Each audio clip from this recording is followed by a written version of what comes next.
Hi guys, this is my first video in a long time, so I really am sorry, and I'm sorry that there's Glen 20 in the frame. Jeez Louise. Anyway,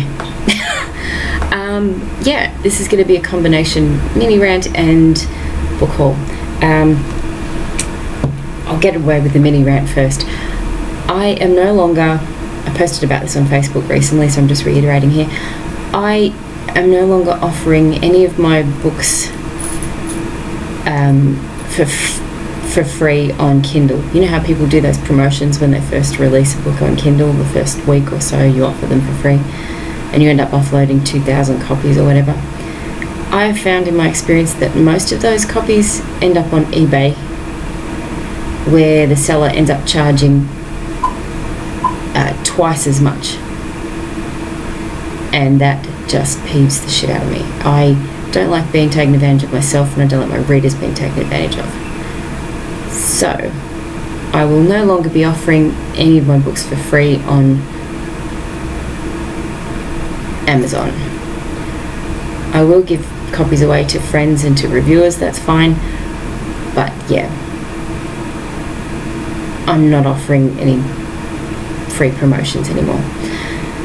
That rant's out of the way. Not really a rant, was it? It was more like a piss and moan, but anyway, on with the book haul. So that's one of mine. On with the book haul. Okay, so this month, surprisingly, I didn't buy a whole lot. That's probably because I spent most of the month reading rather than writing. But I'll show you the books that I did get. The first one was, and this is by far my favourite so far. Yep. Hellraisers by Robert Sellers and Jake. Robert Sellers did a series of biographies on the Hellraisers: Richard Burton, Richard Harris, Oliver Reed and Peter O'Toole. Very famous actors who you may know, you should, gosh, who are very famous louts and drinkers and womanizers and goodness knows what else. This graphic novel puts all of those stories together in a Charles Dickens Christmas Carol sort of way, where they all band together to help reform an alcoholic bastard, basically. Really funny, a lot of insights into the private lives of these guys, and Richard Burton's one of my favourite actors of all time, so it was just really cool. And yeah, really touching, really funny, made me laugh, made me cry, all the basics you want in a novel. So yeah, really loved it. If you can get a good copy of it, grab it, because it is really, really good. Okay, the next one I bought. I have read a couple of this guy's books, and they're the only mystery novels to scare the shit out of me. Oops. Jo Nesbø's The Snowman. I have read these in the wrong order. I actually read the second one, which I've forgotten what it's called, first, and it creeped the hell out of me. This man is so inventive with ways to kill people. I would love to get a look at his Google search backlog, because that would just be, oh man. Anyway, really, really good murder mystery thriller, and you know, this guy writes a thriller that is actually thrilling, which a lot of thrillers are missing. So yeah, absolutely, I'm really excited to read that. This next one is Umami by Leo Ufresa. I think that's the way you pronounce it. And it's basically the story of a little girl in Mexico City whose sister dies when she's very young, and she basically goes on a bit of a pilgrimage to discover the to uncover the mystery. And it's meant to be really, really charming and a lovely read. So yeah, I fell in love with the blurb. Trying to find it on online bookstores is hilarious, because you type in umami, you get nothing but Asian food recipes. So yeah, but yeah, really love to read this, and look at that cover, it's just gorgeous. Next one excites me to no end. It's called The Secret Diary of Hendrik Groen, 83 and a quarter years old. And yes, that sounds exactly like Adrian Mole, because that's the way this is written, only from an 83-year-old man's perspective in a German nursing home.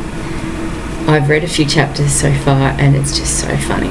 I've caught myself laughing on the train and people staring at me like I was a loon, but I really don't care. Yeah, really loving it so far. Very irreverent, very funny. Kind of dirty in parts, which I don't mind.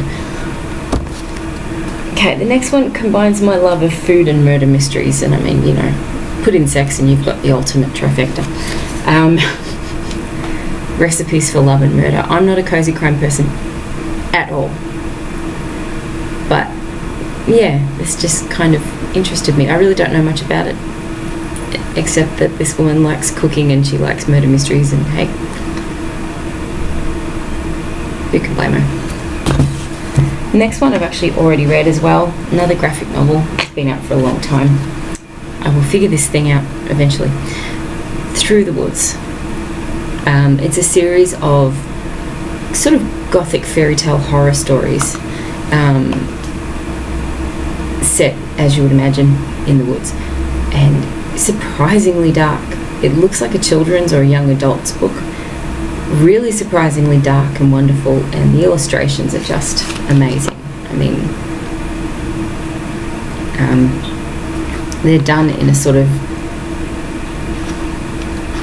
handwritten style, she says, trying to find an illustration. I mean,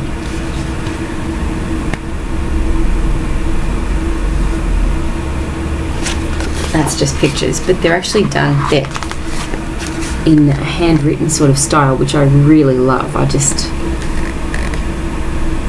I appreciate, you know, good artistry and the fact that they didn't just go for the good old typesetting. They actually, yeah, went for the beauty, and I really love that. So yeah, that's it at present. I've just released, well, I'm about to release my novel, The Deified. I've actually entered an online novel contest, and given the reviews I've seen of this particular site, I'm kind of worried about it now. But we'll see. You know, I still retain publishing rights, so if it doesn't go well, we'll soon find out. Anyway, guys, if you do want to vote for me or read my story, it's on Inkitt.com, and it's called The Deified. And the contest, I think, is called The Novelist. So yeah, I have poured myself out for today. I'll see you next time. Actually, next time you see me, I'll be in a different house because I'm moving. So yeah. And I'm filming this video really early on a Saturday morning because I'm about to pack all my books, which is going to make me very sad. But anyway, I will see you guys, she says, reaching for the off button, next time. Tune in.